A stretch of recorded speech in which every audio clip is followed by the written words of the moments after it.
Prepare yourself for Earthling Entertainment, the perfect blend of paranormal and pop culture, with your host, Joe Wakefield and Ryan Lang. Hello, and welcome to another episode of Earthling Entertainment with Joe Wakefield and Ryan Lang. Hello, I'm your host who's waiting to hear back from the Illuminati. You know what? My application is in. Call, brother. Joe Wakefield. Find out why the ladies call me Lizard Man. Hi, I'm Ryan Lang. I have an inkling that it's because when he makes out with women, it goes like a little darting tongue real quick. That's how I smell stuff. You know what? Never heard a complaint, though, from any of the girlfriends. So, good job, bud. Thanks. So, guys, if you are returning listeners, welcome back. Please remember to download the episode. You know, downloading the episode is the best way to support the show. We're not just saying that. Because of bots and all this other stuff, streams don't matter as much because they know that they can be artificially produced. But downloads, well, that takes a little bit of effort. So that is what they record. And that's when they measure our success with downloads. We crave your downloads. We need them. It is our fuel. We are download vampires. It is the cinnamon on top of the butter on top of the bread. That's right. All right. I think that was a sufficient amount of begging. Yes. Anything? Yeah. You know, But hey, guys, if you are new listeners, you might already be weirded out. that's right. But let me explain. Let me tell you what we do here on the show. He's gonna. What we do here is a little bit of the spooky, Okay. a little bit of the creepy. Mm. Sometimes it's cryptozoology. Other times it's a haunting, a myth, or a legend. But it's always spooky. I'm scared. That, of course, is followed by a little segment we like to call Disclosure Discussion. That one's all about aliens. I'm just asking questions. Aliens, extraterrestrials, UFOs, submerged UFOs, all that kind of stuff. That's what I talk about. That's right. Anything out of the world, wouldn't you say? That's right. Then, the second half of the show, the latter half, if you will, is all dedicated to pop culture and entertainment. Woo! Sometimes we have celebrity guests. Other times we do trivia games or audio dramas. There's usually headlines, which is genre news, what's happening in the entertainment world, music, movies, video games. It's all here. And occasionally some celebrity deaths. I don't know what's going on. So many people died this week. But don't worry, we have plenty of South Park and Star Wars references to jazz it up a bit. That's right, because we're your hosts that try to make the weird, mundane news fun. And those two things together, the beginning being the spooky, the second half being pop culture, Got it right here. come and form a giant saucy pile of Earthling Entertainment. Ooh, Welcome. saucy. Welcome indeed. Thank you guys for joining us today. It's going to be a good one. It is. Today has been a rough day. It's funny because, normally we do show notes a little bit ahead of time, and I just didn't because yesterday I was working on a film that hopefully we will be shooting at the end in the fall. And I'm very excited about it. I get very shiny when it comes to projects. So I put the novel on hold and was like, oh, we have an opportunity to do this movie. I better jump on it. So I'm sitting there and I'm thinking about jokes and I'm having fun and I'm just completely ignoring show notes. I'm like, it's fine. I'll have time to do show notes tomorrow. Ryan hits me up and he's like, hey, I got our disclosure discussion. I got our spooky stuff. I am all set. You do your part. And I'm like, okay, I'm not gonna. I had my nose to the proverbial grindstone. Yeah. So, long story short, what happened is I wake up in the morning and I'm like, oh, I can do show notes now. And my wife's like, you forgot about my dentist appointment. So nothing I can do about that. She goes there and I have to watch the newborn and the 2-year-old who's starved for attention while simultaneously trying to do show notes. And it's been a rough morning. And then I just can't tell you how everything fell apart after that. Well, and, we're both dads. So, this is post Father's Day. You know what I'm saying? Yeah. And I had my day. It wasn't today. yeah, you know what I'm saying? And I feel like Father's Day just becomes like more stuff for us to have to do.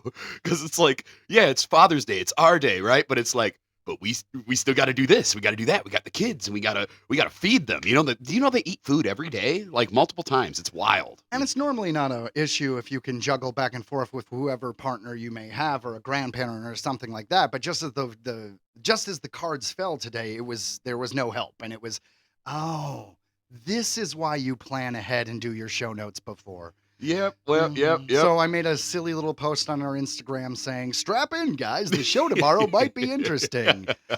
well, Well, we'll see. well, We'll see. yeah. And, I'm like, 50% of dads out there. I'm kind of on my own with it. I'm a divorced dad. And so I bring my kids back yesterday back to their mother's house. And so I was like, okay, well, now I guess I can have a post Father's Day. Had a few drinks and woke up this morning going, oh. Yeah, we're getting older, bud. You got to drink water. Even a couple beers could kill you if you don't plan. That whole source of all life, you forget you need it, when the beer is just flowing. But either way, woke up feeling good, had a shower, had my coffee, and I am ready to talk about all of the things that we got here in these show notes.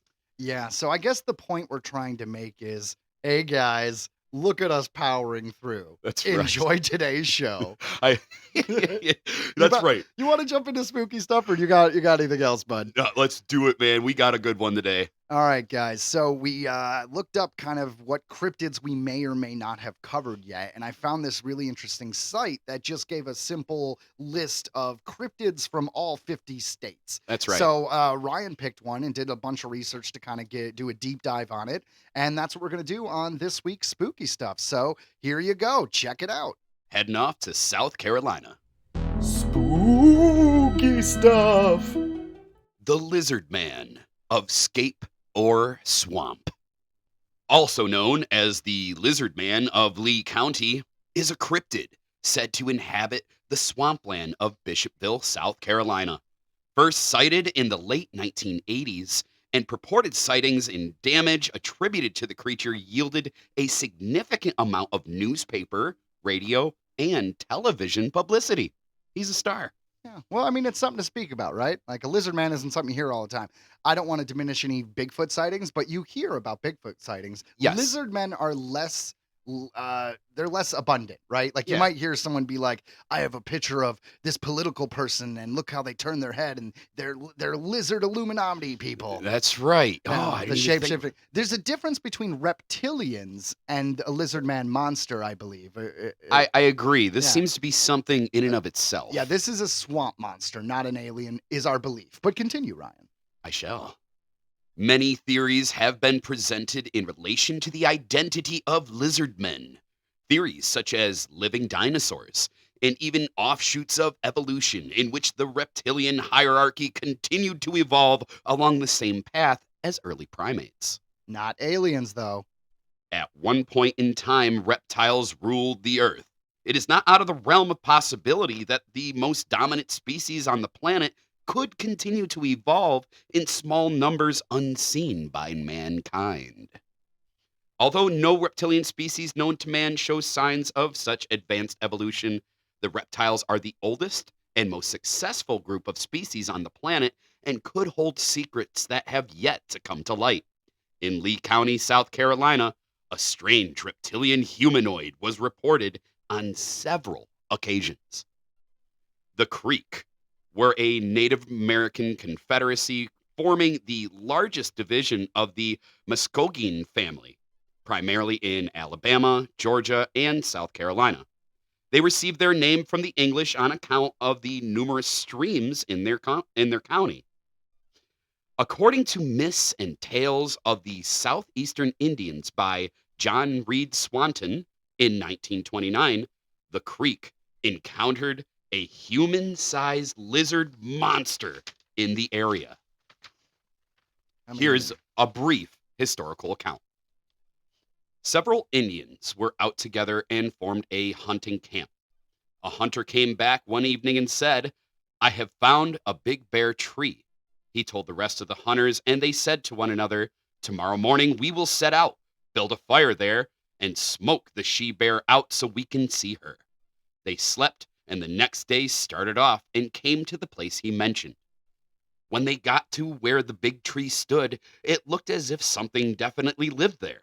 And they said to one another, "A bear surely lives here." So they started a fire under it. The smoke filled up the hollow inside, and soon a big lizard came out. The people saw it and ran away. I mean, yeah, I would. That'd be Well, right? horrifying. Yeah. The big lizard jumped down and gave chase. It ran along until it caught one of them and came back with him. It came with him to the big tree and threw him down into it. Then it chased another and did the same in each turn, overtook, caught, and brought him back. Only one was left. It chased him, and after it had gone a long distance, it overtook him and brought him back. When it was coming through a place where the trees were thick, a panther was lying asleep in it. When the big lizard got there with the man, the panther awoke and jumped upon it. The lizard let the man go and jumped upon the panther in turn, and they began to fight. The man saw this, jumped up, and ran away. Of the people who had gone far away from their homes to hunt, only one came back. He told his people how big the lizard was that had killed all of the others. End quote. Holy crap. So you got to think like that guy, for one, he'd be a cat person from then on, right? Yeah. You'd adopt some cats. He'd maybe start a not humanitarian. What is it when you're doing it for animals? Anyways, I don't know. The point is trying to help out the panther community might be a thing there. I mean, right? Yeah. Now that you know that they definitely do not like big lizard men who grab you and stuff you into a tree. I mean, it is entirely possible that he just murdered everyone, came back, and he's like, dude, giant freaking lizards in the woods. Let me tell you, it was huge.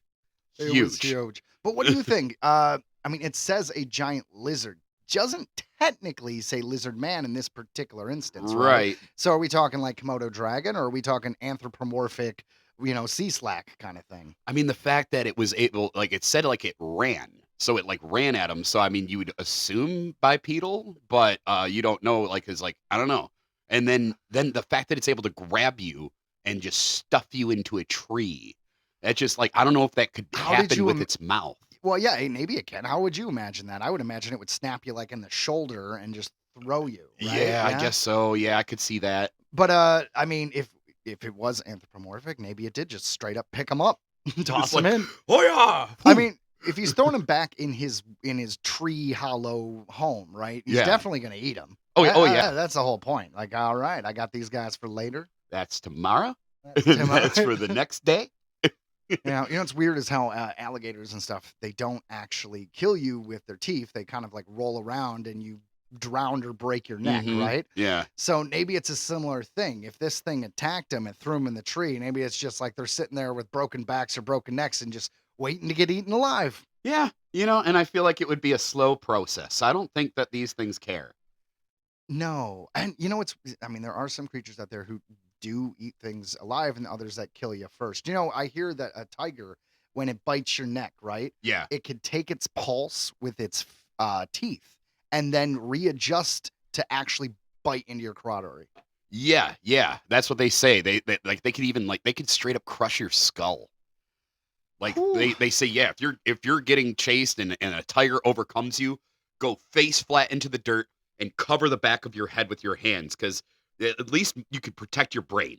Like they're definitely gonna mangle your hands to holy hell, but you might survive a little. Do you want to live your life like Gary Oldman from Hannibal, though, being all effed up and not being able to move? Because like if a tiger's attacking you, I mean, whether it's spinal damage or losing a limb, it's tough. In those situations, you think, is it better to survive and live the rest of your life in a very limited state, or is it better to die? I guess it has to depend on how you feel about the afterlife. If you're super comfortable with like, I'm going to a good place, then I guess you don't care. But if you're a little bit agnostic, perhaps it would be a tougher thing. Like, I'll be in a wheelchair for the rest of my life. It's fine. And on the bright side, it's a full carnivore, so it attacks to kill. And eat, right? Right. So it will kill you before it eats you, right? Because that's what they say is pure carnivores. They say with omnivores like bears, they will straight up just start with your butt and they will just munch away. Like they don't care to kill you. They will eat you alive. Okay, so I guess tiger better than a bear. Yeah, definitely. Huh. So, moving on. The first modern reported sighting of the creature was made by George Holloman Jr. in the fall of 1987. That's when I was born. 1987? Yeah, in the fall of 1987. Huh. But so it's your fault. Maybe I'm a lizard man. Like I said, find out why the ladies call me that. Yeah. But it was the report by Christopher Davis, a 17-year-old local man that made the lizard man famous. Davis said he encountered the creature while driving home from work at 2 a.m. on June 29th, 1988. According to his account, Davis stopped on the road bordering Scape or Swamp in order to change a tire which had blown out. When he was finishing up he reported having heard a thumping noise from behind him and having turned around to see the creature running towards him. Yeah, that's horrifying.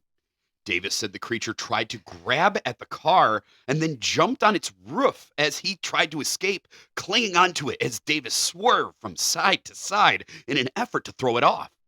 After he returned home, Davis's side view mirror was found to be badly damaged, and there were scratch marks found on the car's roof, though there was no other physical evidence of his encounter. He said, "I looked back and saw something running across the field towards me. It was about 25 yards away, and I saw red eyes glowing. I ran into the car, and as I locked it, the thing grabbed the door handle. I could see him from the neck down. The 3 big fingers, long black nails, and green, rough skin. It was strong and angry. I looked in my mirror, and I saw a blur of green running. I could see his toes, and then he jumped on the roof of my car. I thought I heard a grunt, and then I could see his fingers through the front windshield. They were curled around the roof. I sped up and swerved to shake the creature off." In the month that followed the Davis sighting, there were several further reports of a large lizard-like creature and of unusual scratches and bite marks found on cars parked close to the swamp. So it does not like cars. No, apparently not. And evidently But it you knows know how what's- they work. He said it was grabbing at the handle. I mean, maybe it's a lizard man who has some intelligence, like they talked about, like a species of dinosaur that evolved into a Yeah. bipedal creature. But it also could be a mutation. Like it's not like tough to think of our skin having some kind of disease or disorder where it becomes really dry and scaly. Maybe they leaned into it and did this whole circus thing, split his tongue, put in contests, or maybe there's some weird genetic experiments that happened in the 60s or something that the government did. Oh. Like, we're going to make super soldiers. We need lizard DNA. I mean, it kind of happened in Spider-Man. You know, Connors needed to grow his arm back like Yeah. lizards do, and he became a lizard man. So there's a lot of possibilities as to why this thing could be intelligent. But you know what's kind of fun is this was actually the first account I ever heard of the lizard man. I don't remember. It was probably on one of those Sci-Fi Channel originals.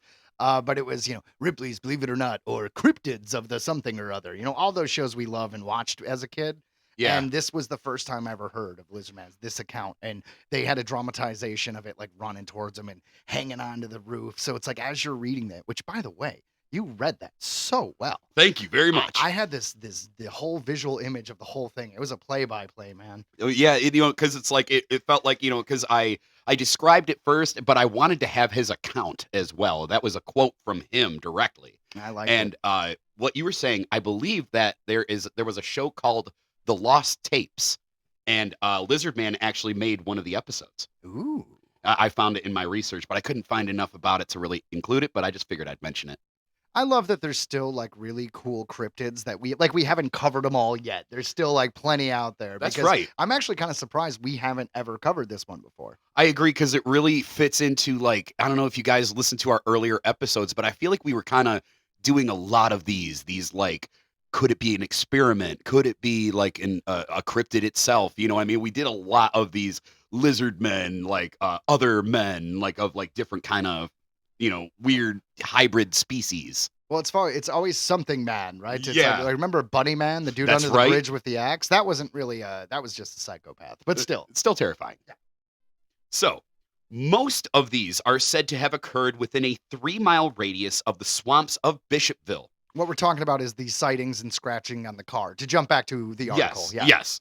At the time, local law enforcement officials reacted to the reports of the lizard man with a mixture of concern and, of course, skepticism, stating that a sufficient number of sightings had been made by apparently reliable people for them to believe that something tangible was being seen. Yeah. You know what'd be creepy though?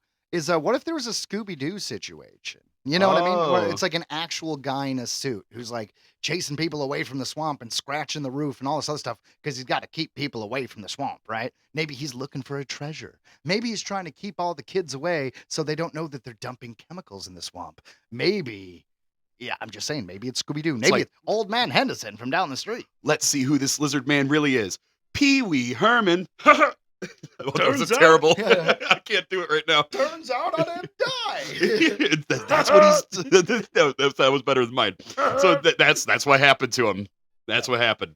By the way, there is this great documentary about Pee Wee Herman that came out on HBO recently. I do want to see it. Yeah, check it out. It's like every big personality and celebrity out there. There's just so much more to like their life and things that occurred than you realize. It's a really good one. There's a lot of sacrifice to being a celebrity, especially when you're kind of a character actor like he was. Yeah, You know, Yeah. Just ask Lizard Man. just ask Lizard Man. So, 2 weeks after the Davis sighting, the sheriff's department made several plaster casts of what appeared to be 3-toed footprints, measuring some 14 inches in length, but decided against sending them on to the FBI for further analysis after biologists advised them that they were unclassifiable. According to South Carolina Marine Resources Department spokesperson Johnny Evans, sounds like a superhero name. Wait a minute, unclassifiable. Isn't that kind of the point of it Right. being encrypted? Like, like we can't classify this as this. Isn't that the point? And then they Like, just we don't know what the fuck this is. They're just like, oh, all right. And then they just throw the plaster cast over their shoulder and just walk on throughout their day. Oh, Like, guys. "Oh, well, I guess we don't know what this is, and we're just taking one guy's word for it. That's what it sounds like. right. So the spokesperson, Johnny Evans, said the tracks neither matched nor could be mistaken for the footprints of any recorded animal. So that just like further proves they should have sent it in.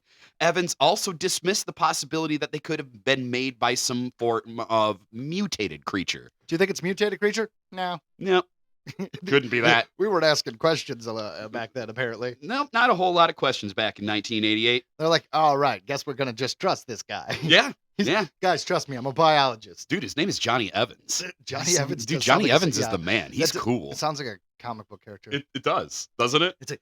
You got to take the word of Johnny Evans. Like, what would be his superpower? Like just Charisma? I was about to Yeah, say the charisma. ability to just talk people out of anything. His stats are his stats are marked so high in charisma that anytime he gets a quest, he usually can just talk his way through it without any fighting. You know what? And like that reminded me of Fallout New Vegas. If Exactly. you had speech all the way to 100 at the end, like these dudes who just like follow Kaiser. You could talk Hitler out of it. Yeah, and they'll literally just shrug their shoulders and be like, okay, I guess we'll go. I guess we won't do what we've been doing this whole game. Like Yeah. this huge buildup. There was a game called The Outer Worlds. Same company that made Fallout New Vegas. Yeah. So, Obsidian. Long story short, so Obsidian made Outer Worlds. Outer Worlds 2 is coming out soon. And it's the same thing. If your charisma is so high, you don't actually have to play the game. You could just talk your way through everything. I never finished that game. I got to the point where like you had to like go into this facility, and every time I go in, I just get caught, and then I just get shot to hell by like everybody. Like there was no way. Like I tried it multiple times, and I was just like rage quit. I Well, just stopped playing. Well, you're not like a Twitch streamer. You don't have to prove anything to anyone. Just knock the difficulty down to like super easy for that level and knock it back up when you're done. Believe it or not, I did, and Oh. I still couldn't do it. I suck. I was trying to think of a way to segue this video game talk back into Lizard Man, but there's no way. We went real right turn on that one. So let's just jump back into Lizard So Man. yes, back in. The sightings attracted tourists interested in seeing the creature and hunters interested in tracking it. And nearby radio station WCOS offered a $1 million reward to anyone who could capture the creature alive. They even stuck their pinky up to their mouth. That's right. However, reports of the creature began to decline at the end of the summer, with the last credible sighting of the year being reported in July. On August 5th, however, Kenneth Orr, an airman stationed at Shaw Air Force Base, filed a report with the police saying that he had encountered the lizard man on Highway 15 and that he had shot and wounded it. He presented several scales with a small quantity of blood as evidence, or recanted this account 2 days later when he was arraigned for unlawfully carrying a pistol and the misdemeanor offense of filing a false police report. Yeah, so I don't necessarily. Okay, so he probably was lying because he said, I saw this thing. And then the next day was like, I did not see this thing. Or he could just be like, I got in trouble for the gun. I didn't see anything. Leave me alone. Everything's fine. Sorry. Didn't report it. My bad. It does sound like they're like, okay, so like that is funny though, right? Like you go there to be like, I shot it. Take a look at this. And they're just like, you got a permit for that? I shot it with my laser eyes. Yeah. Yeah, you're coming with us, pal. All right, all right. He just drops the scales and runs. Like, Whoops. Imagine something straight out of like Trailer Park Boys. He just drops when he just runs out the door. Never mind, my bad, didn't see it. Yep. So according to Orr, after obviously he was arrested and arraigned and all this stuff, and now he has to stand trial, he had invented the sighting in order to keep stories about the lizard man in circulation. So is it like what Joe said? Is he telling the truth now? Or is he basically just trying to be like, fine, yep, made it up, whatever. Well, I mean, is he just trying to keep the lizard man legend alive? Like, what does he have to gain? Is there some financial gain there? Is he like secret? Is he making lizard man toys and selling them at the like local gas station? Or is it just, hey, this is a cool thing about my local town that I want to keep going? Right. You know? Or like I said, did he actually see the damn thing and was just like, oh, I don't want to get in trouble. Never mind. Don't worry about it. Right. I don't know. That's a good question. We need to investigate Kenneth Orr. Wow. Airman. Anyways, so the lizard man was basically generally described as having green scaly skin with either red or orange eyes and 3-fingered webbed hands. Yeah. Not too bad of an ass either. No, underneath that tail. Take a look. Hey, not all lizards do all lizards have tails? Hold on. I think. Yeah. I'd assume. That's where my head goes. All right. So I feel like there's definitely some I'm not thinking of, but I can't think of a one. I think they all right, never mind. Bad tangent. It stood. Oh, reptile from Mortal Kombat. Continue. There you go. Argonians from the Elder Scrolls. It stood about 7 feet tall and had a stride of around 40 inches. In popular culture, the lizard man of Scape or Swamp is featured in the popular trading card game MetaZoo, Cryptid Nation. And we actually have an image of it right here. His attack is D-Scale, which does an attack of 50 damage. Huh. You know what's funny is I just assumed it was Magic the Gathering because Magic the Gathering does all kinds of stuff. They've run out of ideas. They're like, here's our Final Fantasy booster pack, which was almost an article that we were going to cover. So you tell me there's a lizard man one, but what's the game? It is the MetaZoo Cryptid Nation, and the cards look pretty cool. Actually, I can't lie, Ryan. We should do that. We should get those cards. We could relive our childhood with the Pokemon and Yu-Gi-Oh craze and just get these crypto cards. And it might give us a bit of inspiration for spooky stuff. Who knows? Who knows? All right, that's it. We're going to try to get your kids into this. My kids are too young. We're going to try to get your kids into this. That's right. No, why not, dude? So, yeah, guys. So that was the Lizard Man spooky stuff of the day. What did you think? I love it. I like I said, it was one of the first ones that I've ever heard of this cryptid. And you know what I liked is they brought back X-Files for season 10. And then they did a season 11, which was terrible. But there was a 6-episode season 10 that came out years after the show was canceled. And they had a Monster of the Week episode. I think it was like episode 3.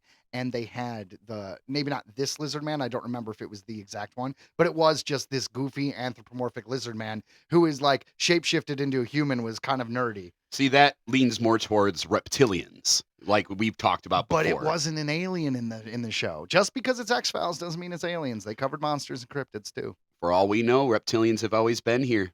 Maybe we're the aliens. Well, that is the argument, right? Like, let's say reptilians are real. Are reptilians from another planet, or are they the original species, or, the original species of this planet? Because there is this whole theory that we actually come from Mars. I actually subscribe to that. Yeah, so basically we come from Mars. We did whatever we did to become the dominant species of Earth, which some believe is causing the whole meteor strike that killed the dinosaurs. Ooh. And then inhabited it and basically took it over. And just going by human nature, that wouldn't surprise me if I found out we stole this planet from a lizard species. And it wouldn't surprise me. I've said it many times on this show that I truly believe that there could be a whole civilization a mile underneath the ground that we would never know.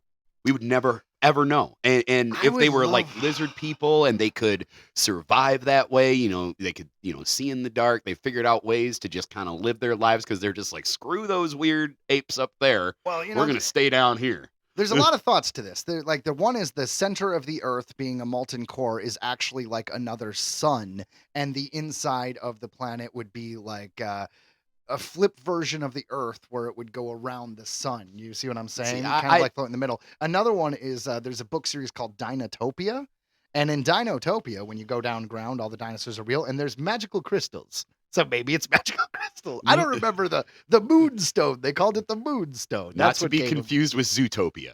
No. Dinotopia came out first. It was a book series. Oh, see? Zootopia. And it was a miniseries. They made a 3-part miniseries. I think it was on ABC or NBC, but it starred the dude who played Captain Cold from the Flash show. He was also in Prison Break. Huh. Yeah. That's There's some pretty cool. information you don't need, Ryan. That's pretty cool. Captain Cold. Cool. Yeah, that's right. I got so many jokes, guys. I know. Well, with all this talk of cryptids and possible aliens, why don't we just move into actual aliens? Sounds like a plan. All right, guys, strap in for this week's Disclosure discussion. Ha ha ha ha. It's about aliens and stuff. Former U.S. Air Force pilot describes shiny object in bizarre UFO claim. This comes to us from NDTV.com. The search for alien life remains inconclusive, but sightings of unidentified flying objects, or as we lovingly call them, UFOs, continue to stir public interest, often without verifiable evidence. Now, a former U.S. Air Force pilot has shared what he calls his wildest experience involving 2 mysterious objects during his time in service. Ryan Bodenheimer, who served with the elite Thunderbirds aerobatic team, recounted the sightings in a video on his YouTube channel. He said the stigma around UFO sightings among pilots has faded over the years, thank goodness. In one incident, while returning from a training exercise near the highly classified Area 51, Bodenheimer claimed an object zipped past his jet at 400 knots, approximately 740 kilometers per hour at 30,000 feet. He described it as a silver, unpainted, shiny reflective craft shaped like a 3D triangle with wing-like structures underneath and a vertical tail. He said, so like a pyramid? Right, but like it had wings and a tail. Like we've never heard this description before. Yeah, fair enough. He said it looked like a futuristic fighter jet, too advanced, almost machine welded, he said. Well, that's probably what it was if he's by a military base. I know Area 51, everyone's like, Area 51's aliens. But, can we just remember the fact that it is just straight up a base for the U.S. military? Like, they could just have spy planes and they shit. say it's a testing site, That's right? what I'm saying, yeah. So he said, adding that neither he nor his superiors picked up anything on radar. We've heard that before. The second incident, he said, occurred at a similar altitude when a rectangular object slowly approached from the front left. He said its edges were so bright they were pulsing, he said. The center was clear and slightly colored. Bodenheimer reported the center sighting was clear? Like he said it was like, yeah, he said the center was clear and slightly colored. So like a translucent, like glass window kind of thing. Right. Almost, yeah, like a different kind of engine that we don't even know. Like maybe even plasma or something. Or interdimensional. We don't even know. Like something on another dimension that we can't even understand. Huh. So the coming back to that, he lost his spot. Bodenheimer reported the sighting to air traffic control, though no radar confirmation followed. According to the Pentagon's All-Domain Anomaly Resolution Office, or the AARO, there were 757 new UFO reports between May of 2023 and June of 2024. Most occurred in controlled airspace with no underwater sightings. Yeah. Roughly 300 cases have been explained, while the rest of the 757 cases remain unresolved. So, less than half explained. Yes, Yeah. much less than half. Definitely damn near not a a good quarter, damn near a average. third, right? Yeah. So, wow, and it's cool. You can find this dude's video. I don't have his channel name on me, but I was able to watch it through a like a website that had it pinned on the report here. Sure. Ryan Bodenhammer. Yeah, I'm sure you can Google it. Yeah, you probably can. I don't know what, it's his YouTube channel. And like Ryan said, we're not particularly familiar with the channel. So I don't know if this is just what he does, if he just talks about UFO stuff, or I if think he- so. Well, I'm just saying, because if you're a pilot, it immediately gives you credibility if you've seen a UFO. So it kind of makes me wonder, like, if it is his show just like, let me talk about airplanes, and then this one episode is like, but then there's aliens, and everyone tunes in. Well, from what I didn't listen to the whole thing, but from what he started off with, he was like, "Well, I talk about these kind of things often on my channel, so maybe it's not all the time, but he's like, this is the first time I'm talking about, and I feel comfortable talking about an incident that happened to me." Yeah. Is how he said it. Well, very cool, guys. And if you want to check that out, like I said, just Google his name, Ryan Bodenhammer. Brian Bodenheimer. Bodenheimer. So Bodenheimer. That's and, right. we're sure you could find all his videos and stuff like that. But still, anytime a pilot says, I saw some aliens, let's pay attention. I'm because listening. While it's probably not 100% true for everyone, I'd still say that's very credible, because they're up there looking. I'm not up there looking. They are. That's what's up. I agree. Yeah. A little weird to think about someone up there seeing aliens. But, sometimes things are weird, Ryan. I think that sometimes I'm pretty weird, Joe. That was me trying to segue into our next segment, which is, of course, Real World Weird. But to be honest, we have two Real World Weirds. Now, the second one is genuinely weird, but the first one is less weird and more just adorable. Yeah, it's a warms good our one. little heart. Real World Weird. Stray dog responsible for multiple Dollar General break-ins finally gets what's coming to him. This comes to us from CNN.com. The cutest thief ever was rewarded after he continued to steal a purple unicorn from a Dollar General. The business in Kenansville, North Carolina, we're staying in the Carolinas today, called animal control on Sisu, a large male stray dog, because of his repeated thievery. He had come to the store 5 times to steal the same stuffed unicorn. It's awesome. It's so fluffy. However, instead of being left empty-handed, empty-pawed, Ooh, empty pod would have been better, Ryan. Yeah. Yeah. the animal control officer who went to pick him up ended up buying the toy for Sisu instead. The department posted pictures on social media Monday of him cuddling his coveted treasure at the county animal shelter, and his story quickly went viral due to becoming a famous criminal. Sisu and his unicorn were quickly adopted 1 day later, according to Animal Services. Oh, that's good. I mean, you kind of figures that dog would be adopted because, like you said, he got famous. But 5 different times. Okay, one. How does a dog like break in? Right? Was it just like one of those doors that kind of Yeah. open automatically? So the dog would just casually walk up, the door would open, and he would just walk in and head over to the aisle. And he knew what he wanted. Yeah, he's like, no, guys, this is my toy. Like That's- 5 times. It is obviously mine. Like, and so wait a minute. So that leads me to question. So you're telling me the first 4 or 5 times you took it away from him and put it back on the shelf? I mean, Like, you know it was in his mouth. Just let him have it. if I worked there, I would have let him have it. And Yeah. depending on where I was in my life, like, if I needed the job, I might just be like, listen, I'm buying this for this dog, or I'm stealing this for this dog. This dog deserves it. I'm glad the Humane Society got it for him. No, yeah, that's awesome, and I'm glad that he found a forever home. Aw, a forever home. You caught that? Thank you. Yeah, Thank no, you. That was good. That's good. But yeah, so like I said, this is a little weird for Real World Weird, but more just adorable. I mean, why not? We could use that every now and then on this show. I mean, other than me and Joe, of course, we're adorable. We're cute as hell. That's true. Sometimes I look in the mirror just to smile at myself. Yeah, It's kind of insane. I've caught him doing it. It's a little off-putting. Well, it's fine for the first 10 minutes, but after the last hour and a half of just staring with a single tear going down one eye, people tend to get freaked out. I believe that's called scrying. I think. I stare into the oblivion. That's right. I am the dot. Candyman. I am the dot. Candyman. I am the dot. You know, you're doing a Candyman reference. You know what I was doing? What? Pete and Pete. Oh my God. Remember? No, I just know Artie, the strongest man in the world.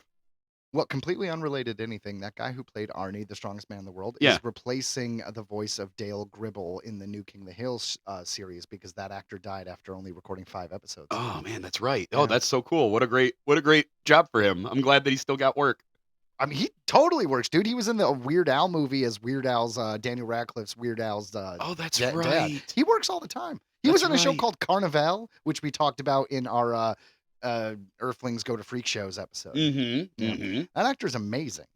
He is. So here's another man who is amazing. Oh my God. So this next one is, Ryan is right, the greatest human being who ever lived in a hypothetical sense, because he might be a mess in real life. Ever. Kentucky man arrested for releasing raccoon in business. My hero. This comes to us from coasttocoastam.com. In a bizarre story out of Kentucky, a man previously arrested fleeing police while riding a mule is once again in trouble with the law after he was busted for allegedly releasing a raccoon into a business. As one does. According to a local media report, the more recent incident occurred last Friday evening in the city of Murray, when cops received a rather unusual call.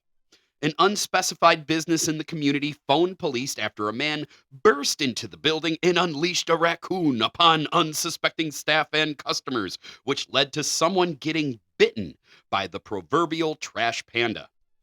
The business pointed the finger at Jonathan Mason, who had been banned from the property sometime before the incident.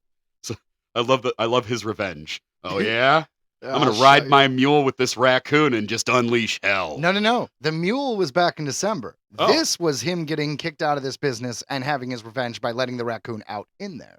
So, like, is this man like the Kentucky Dr. Dolittle? He is the Kentucky Dr. Dolittle. Also, you know what I like here is it's an unspecified business. Doesn't that make you feel like it's seedy? Don't you make feel like it's a strip club or like a liquor store? Like he got kicked out. It's just like, yeah, you can't come to the kitten's nest anymore. Oh, so you could be right, or maybe it's just in a modern age, no one wants to go viral, like their business to go viral because there's no such thing as bad publicity. That's- Hypothetically, you're a bookstore. You could be the Barnes and Noble that they let raccoons out in. It's fine. I don't think Barnes and Noble exists anymore. No, it does. No, it doesn't. No.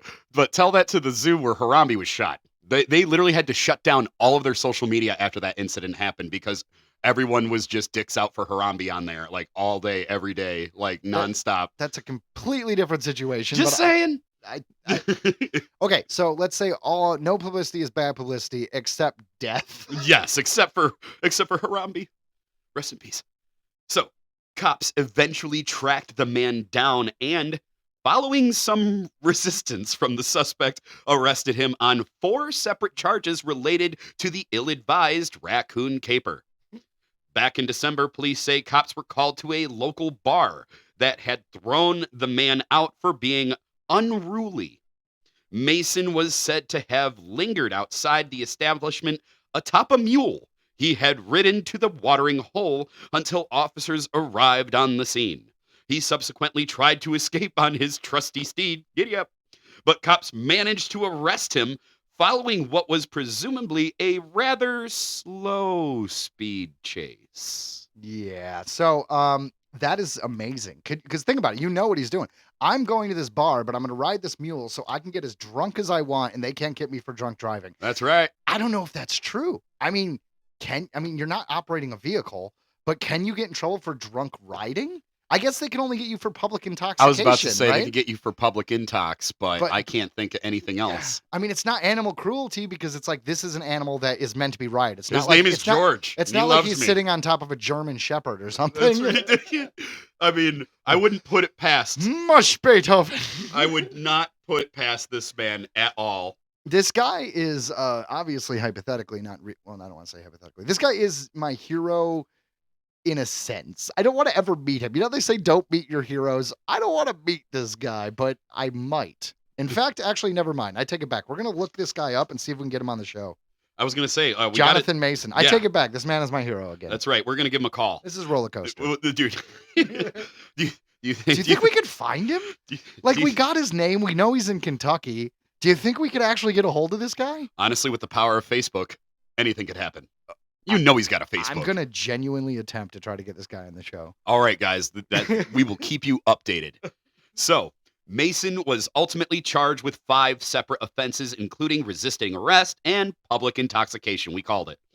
While in that instance, the mule was taken into custody.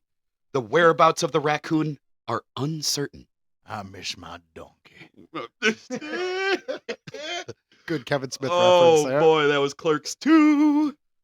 Should the two creatures ever meet, one imagines they would have quite a few wild stories to share about their misadventures with Mason. I bet they love Mason. Kentucky Dr. Dolittle. That's right. Kentucky's Dr. Dolittle, ladies and gentlemen. We have found him. We will try to get in contact with him, and we will keep you updated. Little weird. Little weird. But I love it. Calling all comic fans, it's time to feed your brain at Green Brain Comics, where the freshest new issues, graphic novels, and manga hit the shelves every week. Whether you're looking for the hottest new series or the latest small press sensation, we've got it all. Every genre for every age, Green Brain Comics is your one-stop shop for all things graphic storytelling. Got questions? Our friendly staff knows their stuff. Whether you're a longtime fan or new to the world of comics, we've got recommendations that'll keep you coming back for more. And don't forget to check out our special events. Green Brain Comics is not just a store, it's a community. Located in East Downtown Dearborn, we are at Green Brain Comics on Facebook, Instagram, and YouTube. Shop online at greenbraincomics.com, and remember to feed your brain at Green Brain Comics.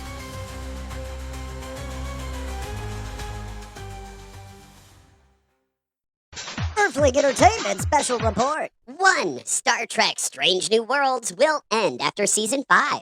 2. Robert Eggers is going to direct a Christmas Carol movie starring Willem Dafoe for Warner Brothers. 3. Tom Rhys-Harris lands starring role in DC Studios' Clayface. This has been an Earthling Entertainment special report. That's right. Remember earlier when we told you about the latter half of the show? Well, you've made it. Get ready for our pop culture entertainment section with our first segment of the second half called Music Mumbles. Coca-Cola launches record label with Universal Music Group. This comes to us from digitalmusicnews.com. The Coca-Cola Company is partnering with Universal Music Group, or UMG, to launch Real Thing Records, RTR, a new record label dedicated to uplifting emerging artists from around the world. Coca-Cola says the record label will represent a new evolution of the company's legacy in music, with UMG as a partner in artist development. The new label will take a genre-agnostic approach to signing artists, rather aiming to find authentic voices from around the world. The label aims to be a launchpad for the next generation of music talent, already having signed new artists. French-New Zealand artist Max Alace from Better Now Records or Universal Music Germany, and Indian singer-songwriter and producer Exomaniac from Def Jam Recordings India, Universal Music India, are both rising stars now signed to the label. The quote, "The Coca-Cola Company has a rich legacy, one of deep human connection and cultural resonance, breaking barriers and bringing people together across borders and generations," shares Joshua Burke, the Coca-Cola Company's global head of music and culture. So goes on to say, Real Thing Records is designed to unlock greater potential for artists, fans, and our brands, where creativity fuels growth, and the combined power of our network and key global music partners create value greater than the sum of its parts. It's our intention to let artists shine and give them the flexibility to develop their identities with the support of global reach and expertise. Yes, yes, quite. It's a long term commitment to music, enabling us to reinvest in our programs, champion the next generation of talent, and stay rooted in what matters most: music and fandom. The label is launching with 2 artists who reflect this future facing ethos. Alace brings an intimate, globally minded sound rooted in emotional storytelling and the timeless craft of acoustic driven pop. Meanwhile, Axomaniac shares his personal story through sound and visuals that blend jazz, R&B, and hip hop with his Carnatic roots, carving out a space that is entirely his own. Both artists embody RTR's vision for a new era of global music and will be releasing music in the months ahead. Nice. Well, I don't have much to say beyond the fact that it's cool that they're going out and trying to find unique artists and unique, people Yeah. who are in the music industry. I love the film industry. Obviously, it's what I do. It's what I'm all about. But one thing about the film industry is right now it's run by people who don't want to take risks on originality. They only want to make things on existing IP. So any form of art, in this case music, that is willing to go out there and actually try to find some unique sounds, unique things, I'm all for. I'm for that as well. It's just, I couldn't help but I had to talk about this today because I was like, Coca-Cola is making a record company and they have like a spokesperson for music? Like, weird. That's not surprising though.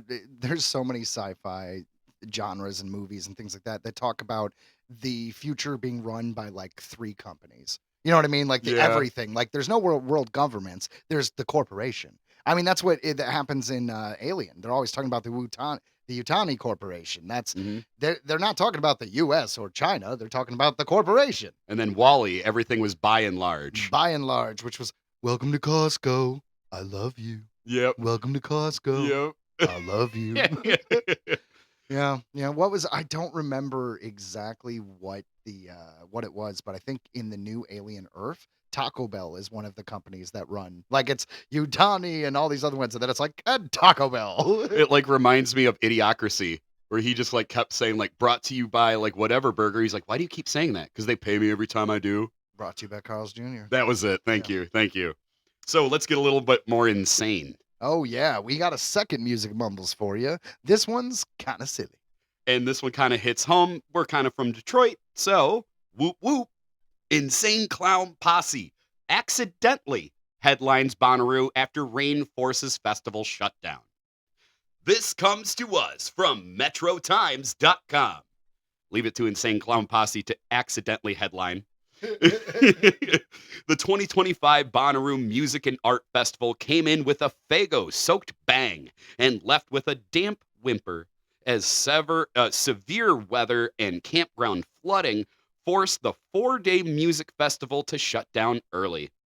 Having canceled only 3 other times in the Tennessee Festival's 23-year history, tens of thousands of campers and concertgoers were forced to evacuate the Manchester farm on Saturday evening when promoters decided to pull the plug. Detroit hip-hop legends, the Insane Clown Posse, took to the stage late Friday night and soaked the crowd in a wave of delicious Faygo to end the night, thus accidentally headlining Bonnaroo. We did it, guys. We did it. It's like winning a war by default. It's kind of awesome. It kind of is. And what's funny is they always use Diet Faygo. I don't know what I think that they answered in an interview. They're like, it sprays better. It's the diet, the fake sugar or whatever. I guess. That might make sense. So, everyone out there, whether you're a fan or not, has got to know who the Insane Clown Posse is. I mean, they're practically mainstream now. There's been more than once that the cartoon American Dad by Seth MacFarlane, the Family Guy spinoff, excuse me. There's been more than once that they've referenced Klaus, the fish. Yeah. He loves the Insane Clown Posse, and so does Steve. They jump into raps all the time with the makeup. They even made It's Always Sunny in Philadelphia. I believe there was a reference in that as well. Yeah, you're probably right. So it's like I can't imagine there's anyone who doesn't know who ICP is. I mean, but coming from Detroit, it really was inescapable. I personally have, I'm not a huge fan. I'm not no disrespect. It's just not my personal type of music. But I have so many friends who are not just horrorcore fans, which is the genre of music that ICP started, but like they're artists in the horrorcore scene. Well, our good friend Jeff, who unfortunately passed, and our good friend Jason, they were in Mental Ward, Yep. which was, let's say, inspired by ICP before they went their own way. I thought it was funny because that was the introduction. Like I remember when we were in like 6th, 7th grade, we would wear like Riddle Box shirts and like, chicken hunting, You beat me to it. I was about to say, who's going chicken hunting? We's going chicken hunting. Yeah. But that evolved into them doing much darker, cruder stuff. Very. Horrorcore definitely, where ICP kind of is like joking around, the horrorcore artists tend to be like, no, we're serious. We're dead serious. Yes. So for horrorcore would be what I would describe as, you're watching movies, there's comedies, there's dramas. Well, horrorcore is the horror genre of rap. They usually sing about either being serial killers or predators of some kind. Much worse stuff, yes. And, basically have rap ballads about their antics. Yeah. And I actually, I know, I've gotten to know, I don't know if you know who Isham is. Thank you. I don't know. I can His tell name you were escaped me. there. And he now has like a full band, and I actually got to meet his guitarist, and I actually got to do a little song with him that actually should be coming out pretty soon. Very exciting. Isham wasn't involved, as far as I know. I don't know if he's gonna like sneak that in there He's gonna later. jump on the track later, maybe. That'd be awesome. But yeah, no, it's definitely, like I said, this hits home. I grew up on ICP. I still listen to them every now and again. Sure.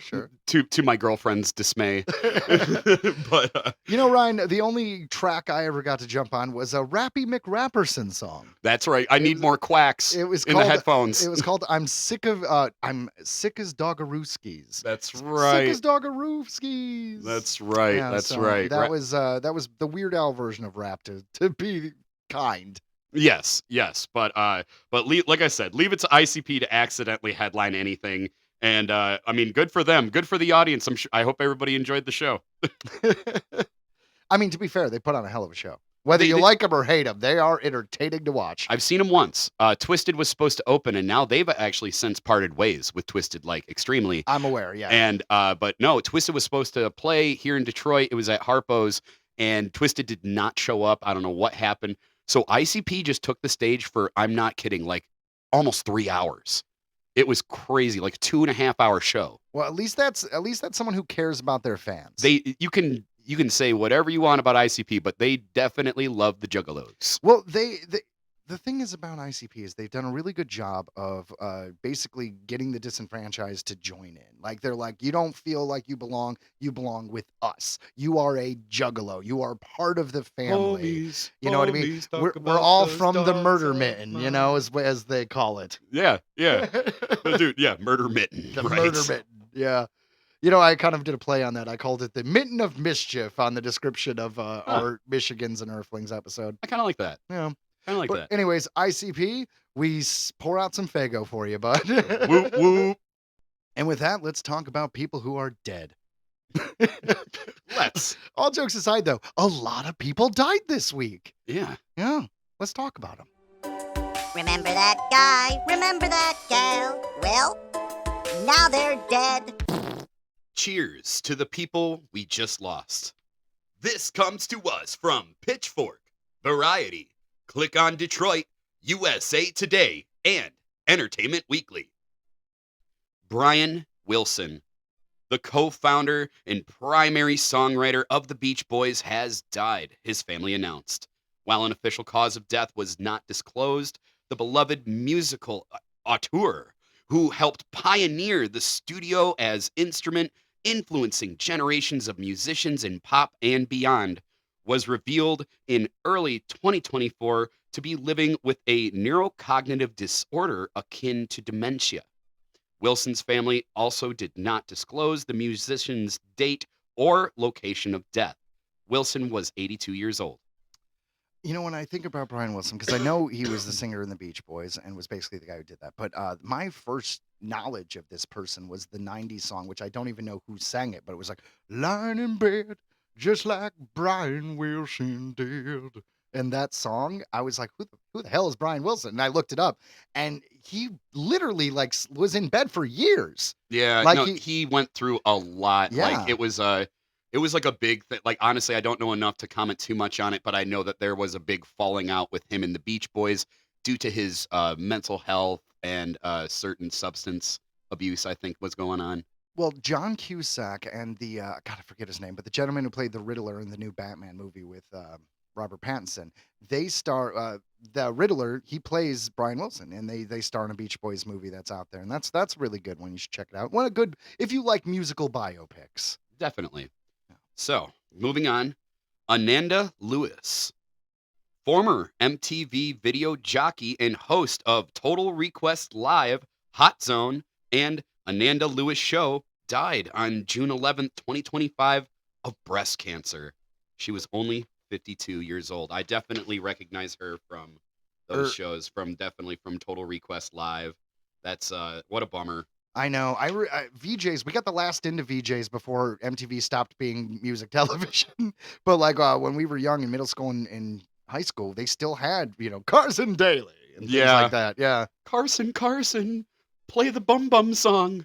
But I don't be silly. But I did remember her, and I did like her. It's kind of a shame. Breast cancer, man. It seems cancer is hot take crappy. And it seems like anyone who dies young, it's either drugs or cancer, which is nuts. Allow me to drop the F-bomb. Fuck cancer. Agreed. So moving along, Harris Yulin, the Emmy-nominated actor known for his wide-ranging roles in films such as Scarface, Ghostbusters 2, and Clear and Present Danger, has died. He was 87. Yulin died of cardiac arrest on June 10th in New York City, according to a press release shared by the actor's representative, Sue Libman. Now, I definitely remember him from, it's funny, I remember him from Scarface for sure. He was the crooked cop in that was kind of holding up him for money. Right but on. Definitely Ghostbusters 2, just like, shut up and burned at the stake. And then he was the judge. Yeah, the Scoleri brothers, friends of yours. Yeah, tried him for murder. There you go. Gave him the chair. I've only seen that movie a billion times. Yeah. So you know what? It's funny though, because that small role is the most impactful thing he's ever done in my life. And like as far as I remember, and because of that though, he will be remembered. I will always think of him when I watch that movie now.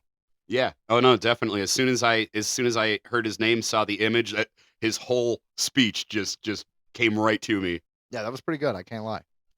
So moving along, Mike Campbell. Like we said, a lot of people died this week. Yeah. A longtime staple of Detroit's news radio landscape passed away on Sunday. WWJ News Radio 950 reporter. Oh my gosh, I totally know this guy. I listen to the News Radio 950 all the time for traffic when I was driving to work. Well, there you go. And anchor Mike Campbell has died on June 8th, 2025. Campbell covered news in the Metro Detroit region for nearly 3 decades. He was only 65. Yeah, no word on exactly how he died. 65 is still in that range of natural death where it's like young, but, we are fragile meat sacks that fall apart over time. That's right. So, moving on, I guess, to the next meat sack, like we all are. David Hakili Kanui Bell. Actor David Kanui Bell, best known for his appearances in the live-action version of Lilo and Stitch, which just came out, Hawaii 5-0, has died. His sister announced on Facebook he was 57. That's right. And we didn't say how he died, but he was a rather large person. Usually it's something to do with your heart. And, I'm sure it was natural causes. I don't think this guy, it would be crazy though, if he's like a skydiving accident. That would be wild. Yeah, right. He played the guy who just he kept seeing the aliens in the new Lilo and Stitch movie, like the one tourist in the original cartoon that just like kept like spilling his ice cream. Yeah, that was him. He played that guy. Wow. Well, you know what? Native Hawaiians do a lot of shows that are like they said he was in Hawaii 5-0. I wonder if he ever did anything in Lost, because it was funny. That show was all shot in Hawaii, and then when it was over, 2 or 3 of the actors from Lost were like, "Oh, we'll just do Hawaii 5-0 and stay here." Why do I feel like I saw him in 50 First States? Definitely I a feel different like guy. was- He passed away a few years ago, Oh, and he okay. was quite a bit older. Okay. But the reason why you think you saw him is because he was another fat Hawaiian guy. Yeah, my bad. Don't mean to pinhole these guys, but man. So rest in peace to all of these legends. Absolutely. And yeah, so you will be missed. And while I love segments for our show, I hope not as many people die this week. Me too. That'd be great. That'd be great. Oh, let's do our final segment, Ryan. Let's Oh. talk about headlines. All right. So, I've been thinking for a while that we might want to actually change the name of this segment because while it's called headlines, we don't actually cover the big headlines that you might think we cover. This is all, like we mentioned, pop culture and entertainment news, all mostly focused on genre stuff. Like nerdy stuff that we like. Like nerdy stuff, right? So maybe we should start calling it nerdy headlines or something like that. I don't know, something to mull over. Earthling Entertainment headlines. Spaceballs 2. All the things we know. This comes to us from co-host Joe Wakefield of Earthling Entertainment. Hello. Mel Brooks fans have been waiting for a Spaceballs sequel ever since the first film ended in a meta joke, while Spaceballs, the search for more money, may not actually be the title of this long-awaited sequel. It seems as though the gag will finally be proven true.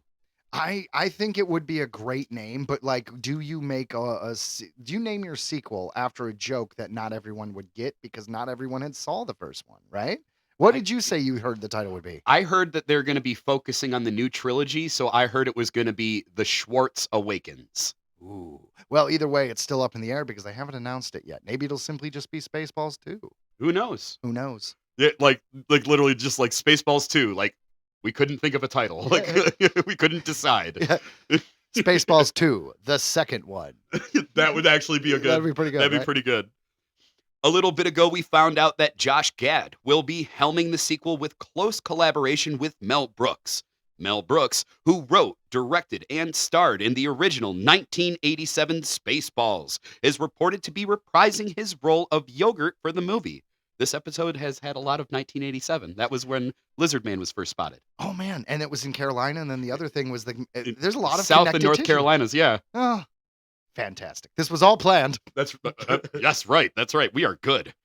Unlike many decades later sequels, Spaceballs looks like it's going to actually feel connected to the first film.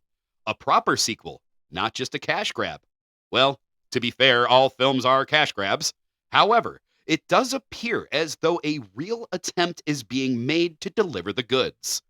The latest news to surface suggests that Lewis Pullman is in talks to join the highly anticipated sequel, starring alongside his father, Bill Pullman, who is reprising his role as Lone Star.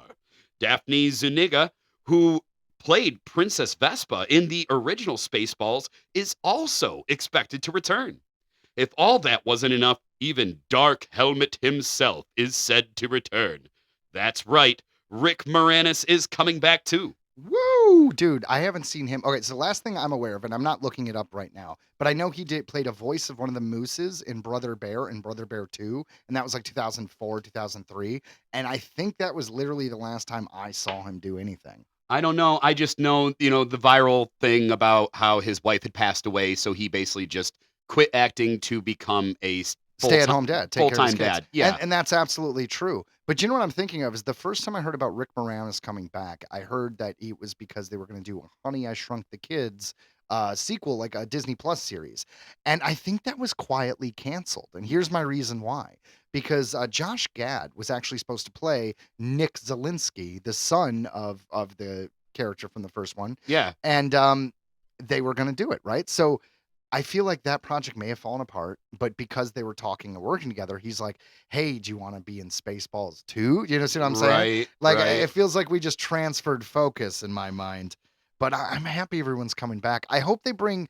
So I want him to bring John Candy back if his family is comfortable with it, in the same way that maybe they did in like the new Ghostbusters where they had Harold Ramis. Like, you don't have him talk or anything like that, or maybe you do. Make him be a Force ghost. I You can know what I see mean? that. Or- I definitely think that they're going to bring back another Mog. There will be a Mog. I know, but give me at least like a framed photo of John Candy as Barf up in the spaceship with like a little like shrine or something. Like a Hey Arnold, I'm in love with Arnold shrine. It's like, I'm Barf's son. Vomit. That might be a little on the nose, but I like it. So the teaser trailer released just a few days ago ends with Mel Brooks saying, after 40 years, we asked, what do the fans want? But instead, we're making this movie. May the Schwartz be with you. Very Mel Brooks. I love it. Yeah. Amazon MGM Studios has scheduled the film for a theatrical release in 2027. I couldn't be happier that we're getting a theatrical release. One, because there's not that many comedies that get released in theaters anymore. Most of the time in theaters, it's just spectacle movies. Things that are like, superhero or action, things that are good to see on the big screen, but not as many like comedies. And MGM being now owned by Amazon, I was worried when that first happened. That they would just release everything to Amazon Prime. Like, why wouldn't they? But Amazon, to their credit, has made a commitment. They said, we are committed to theatrical released films. I like that. Too. I like that too. And and this is kind of an interesting poll for an audience too, because I feel like where we've seen a lot of theatrical success lately has been kids films, Minecraft, Lilo and Stitch, right? So pulling in families and, younger kids. Whereas I feel like this is going to get the older audience to really actually come out and get to the theater. It depends. Would you know if the first one was rated PG-13 or rated R? I imagine PG-13. I imagine it may have even been PG. Yeah, I don't think it wasn't that like crazy. You know what I mean? There wasn't anything super offensive I can think of in it. It was honestly rather just silly. Like there wasn't really anything crazy about it. Well, I'm hoping, I want him to ride the PG-13 line. Because while I still want a little bit of crude humor, I think it is important for a film like this to be accessible for people of all ages, because there are kids out there who've seen the new trilogy and that's all they've seen, or have seen The Mandalorian and that's all they've seen, right? And this could be their spoof of Star Wars. And as long as it's accessible to them, then yeah, it could have a whole new generation of spoof movies, which does seem to be coming, because besides Spaceballs coming out in 2027, we're getting a Liam Neeson. Yes. What is it? The Naked Gun coming out. Oh my God. And it looks so good. It does. The trailer was hilarious. I'm really excited. And it's one of those sequels that we're calling it The Naked Gun, but it's actually The Naked Gun 4, because this takes place in the same universe. Yeah. He even like has like a framed picture of the original actor. Well, Leslie Nielsen, right? And now it's Liam Neeson. Isn't that interesting? I wonder if that's how they came upon that. But I mean, he's honestly really silly, and we know he can do comedy because we've seen him in Ted 2. Well, Seth MacFarlane's producing this. Oh. So that has a lot to do with why we're getting Liam Neeson. Oh my God, it's going to be so good. But before we move on to the next headlines, when it comes to Spaceballs, hot take. I mean, I liked Spaceballs, but honestly, probably my least favorite Mel Brooks film. Not going to lie. You heard it here first. Ryan prefers Blazing Saddles. Nope. I'll put Blazing Saddles underneath that. Okay, so it's not my least. All right, it's you heard it first. Least. Ryan likes High Anxiety more than he likes Spaceballs. I do, and I loved Dracula Dead and Loving It was one of my favorites, and that was the last one that he did, actually, was Dracula Dead and Loving It. I love that film. I don't know if it's nostalgia, because I found it when I was a kid, but also Robin Hood Men in Tights is amazing. Young Frankenstein is the best. Hold on, though. Robin Hood Men in Tights is my wife's family's favorite, so I have to give a shout out to that. And to be clear, I did interrupt you, but you are correct that Young Frankenstein is the best. Like, hands down. Like, the way it was filmed, they did it like shot for shot from the original Frankenstein. Like, it was so good. Like, and it's just so funny and so quotable. Well, I'm a huge fan of the Universal Monster movies, and I'm not just saying that. Like, I actually own Blu-ray copies, DVD copies, and VHS copies of like Dracula and there's like 5 Frankensteins. There's like Frankenstein, Bride of Frankenstein, then it's like House of Frankenstein, Ghost of Frankenstein, and then they did the same thing with Mummy. There's like the Mummy, the Mummy's Hand, the Mummy's Tomb. Dracula kind of went a weird way. It was Dracula, then I believe it was Son of Dracula and Daughter of Dracula. They definitely took odd spins back then, and I may or may not have a giant tattoo of Frankenstein's monster on my left arm. That's true, and it's a good tattoo. Thank you. Made by Johnny Andres. I believe he is at Dark Sky Tattoos. Check him out. Yeah, if you're in Michigan, you want to get a cool monster tattoo, there you go. Or just follow his Instagram. He has great work. He does. Next headline. Speaking of great work. I don't know how to segue that. A random tattoo Ryan got. Now, let's talk about a cartoon from the 90s. The 90s classic Street Sharks return in a brand new series. This comes to us from ScreenRant.com. The Street Sharks franchise is set to return in comic book form in 2025. Finally. Street Sharks was an animated series about human shark hybrids who use their unique gifts to fight the forces of evil. Airing from 1994 until 1997.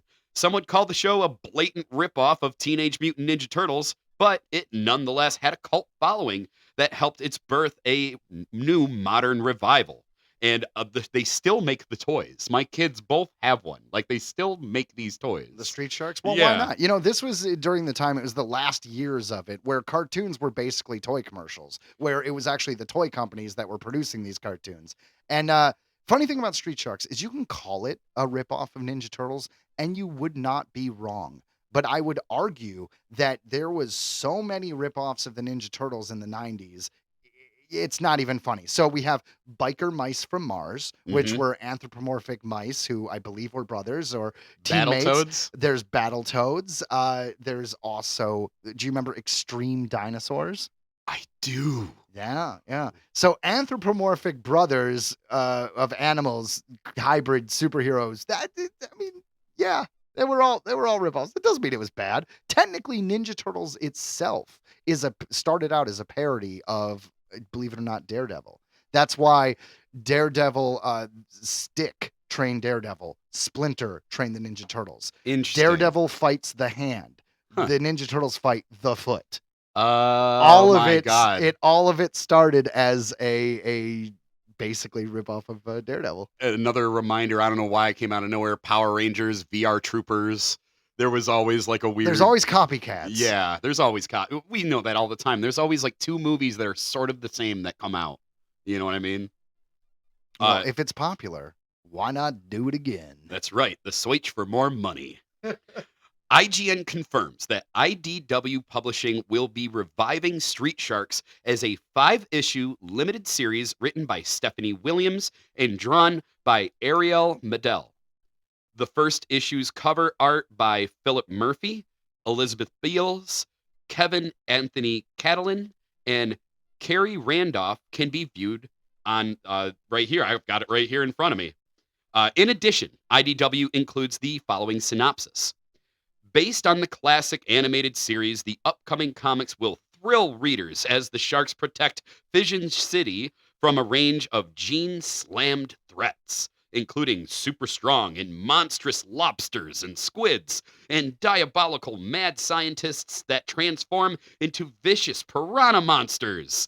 The comic will deliver on everything fans love from the hit show and the tone of its era. From the Sharks riding cool motorcycles to eating a lot of burgers and metal while swimming through the city's concrete to take down the bad guys. Yeah. You know what's funny? People say it's like Ninja Turtles. It ain't like Ninja Turtles. They don't eat pizza. They eat burgers. That's right. And you know what's funny is how many shows did that. Because it's like Sonic the Hedgehog. What does he like? He likes chili dogs. I was going to say, yeah, chili dogs. You know, I wonder if that continued in canon. Like, I know they did a nod in the movies of him eating a chili dog, but like in the new cartoons and in the games, is he into chili dogs, or was it just that cartoon that was just the right time in history in my brain that now it's just that Sonic loved chili dogs? It's a good question. I don't know. So, Street Sharks issue number 1 is currently scheduled for a September 2025 release date. So just a couple months away. That's right. And guys, if you are interested in getting the Street Sharks issue, you can go to one of our sponsors. Go to greenbraincomics.com. You can order anything comics you want there. Get it sent to you anywhere in the country. Warner Brothers Discovery splits back into 2 companies. This comes to us from Nerdist.com. Incredibly enough, on the heels of Max returning HBO to its title to once again becoming HBO Max, after unceremoniously cutting the 3 letters some years ago, another change is being undone. Sort of.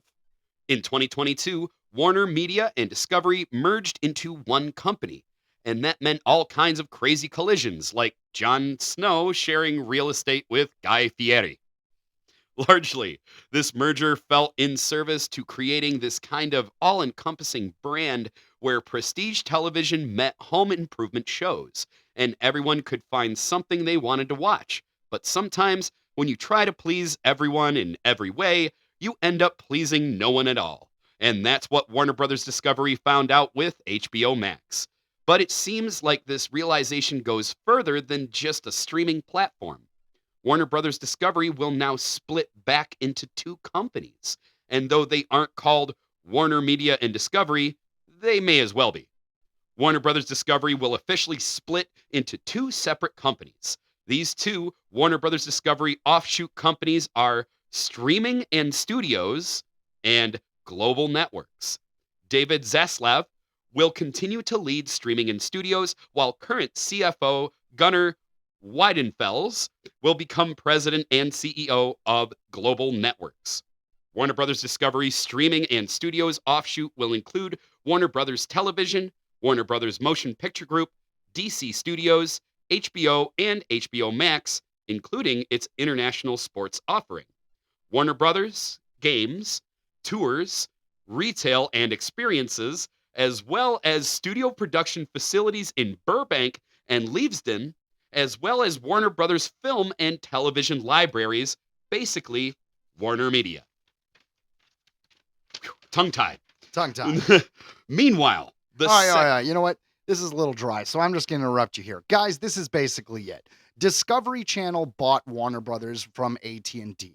AT&T drove Warner Brothers into the ground and practically destroyed the company. David Zaslav, who is the head of Discovery at the time, came in and became the head of the whole kit and caboodle. Now, he's running things, but he did a lot of things that were unpopular. He's the guy who canceled the Batgirl movie and the guy who canceled Coyote vs. Acme before it got bought by Ketchup Entertainment.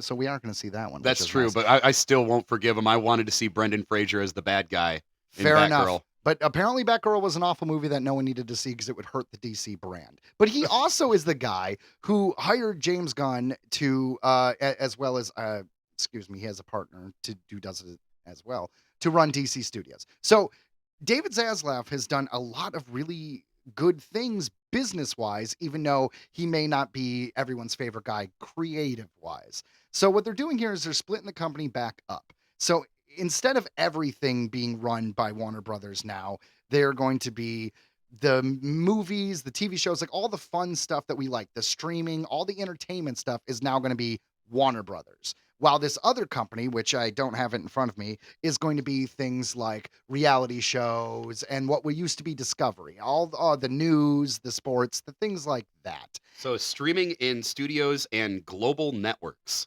There you go. Warner Brothers, because of, like I said, all their trouble with AT&T, ended up having a huge debt. I think it was something like $40 million or $1 million in debt, something ridiculous. Well, after this split, the company that isn't Warner Brothers, the one doing all the reality shows and stuff, they're taking most of that debt with them. Oof. So this business decision is actually getting Warner Brothers clear of possibly upwards to like $30 million in debt. Not it. Exactly. Well, this could be part of it because my theory is give it a year or two and this Global Networks company, the other company, they're going to file for bankruptcy and all of a sudden, poof, all debt gone. And David Zaslav is going to look like a financial hero. But you guys shouldn't think this is necessarily terrible because this is what we want. We want Warner Brothers to focus on movies and entertainment and the things they do right. I mean, I don't know about you, but I don't care about Man vs. Food or diners, drive-ins, and whatever it is. That's not my kind of shows. And if those are your shows, don't worry, they're not going anywhere. We don't need Yakko, Wacko, and Dot running it. I mean, why wouldn't you want that though? I mean, I'm just saying they're Animaniacs. They got baloney in their slacks. I'm glad you got the reference, Ryan. But I mean, that's kind of the end. It's actually smart business wise. I think it's a good thing to break up the company because also, you guys, we don't want to live in a world where everything is run by one company, like we were talking about earlier. It doesn't need to be Taco Bell running the government. Do I own them yet? Not yet. So that's it. That's why I wanted to cover it. I know it seemed a bit dry, but I figure that's why I jumped in because you were. It was a lot of repetitive things going on there that I was like tongue tied a little bit. I was doing my best. Well, it's funny because I know these are things our audience cares about, but sometimes when reading articles, Ryan and I have discovered that it's like, okay, we could simplify this a little easier than Variety or Deadline has written it down. Oh, you can definitely tell. You can definitely tell this dude was adamant to be like, I'm going to put absolutely everything in this article. Well, you know what? You don't want to be the guy who writes the wrong information on something being published. Exactly. Yeah, and there's a lot to be said here, so you guys can look it up yourselves. So this is honestly, it's so confusing to me. Yeah, like I agree with you, Joe. Just give me the entertainment. I don't need to know all this crap. Well, see, that's the problem, Ryan. I do need to know all this crap. Being in the film industry, I actually need to have some of this knowledge to move forward with the things I'm doing. Hey, good for you, buddy. That you can keep up with it, because I most definitely cannot. Well, there's a reason why you do the music stuff and I don't. That's right. That's right. But guys, I think that brings us to the end of the show. No. And I've got to admit, this show turned out great considering how rough of a morning we had. Thank you very much. I got through it with a bit of a hangover, but hey. Not just that. I think it was like 14 people tried to kill you on the road on the drive over to the studio, I heard. Only 14. Only 14. Only 14. Which is pretty good for Michigan drivers. I'm just going to go ahead and say, if you're in the passing lane going the speed limit, you're in the wrong lane. Well, if someone's coming up behind you super fast, you could just get over, let them pass you. That's the right thing to do. That's what you're supposed to do. But you know what? There's certain people out there like, I set the pace. I've lived many places in my life. I would say that L.A. has the most congested driving. Maybe not. New York was pretty bad. Yeah, we went through New York City. But Detroit area has probably the worst drivers in the entire country. And I'll leave it up to any of you to figure out why that is. Why is it where all the cars come from are the worst drivers? I don't know. But I don't know. Tell us. Why don't you hit us up? Give us your opinion about who the worst drivers are. You could hit us up at Earthling Entertainment Podcast at gmail.com on our Instagram or on our Facebook. Your mission, should you choose to accept it, is to share this podcast with a coworker, with a friend, with a loved one, with a fellow Earthling. That's right. And remember to download the episodes because like I pleaded at the beginning of the show, please, it helps us so much. We just want to just download all of them. Like get like multiple streaming apps. The button. And just download them all. Get everybody to download it. Steal your grandmother's phone and have her download everything. Steal your grandmother's phone. I do like that. Yeah. Take a friend's phone and just download all the apps you can and make sure to download the episode. What is this, Earthling? What? Scare grandma. All right, guys. Well, thanks for listening. We'll see you next week. And from all of us here at Earthling Entertainment, goodbye. Drive safe.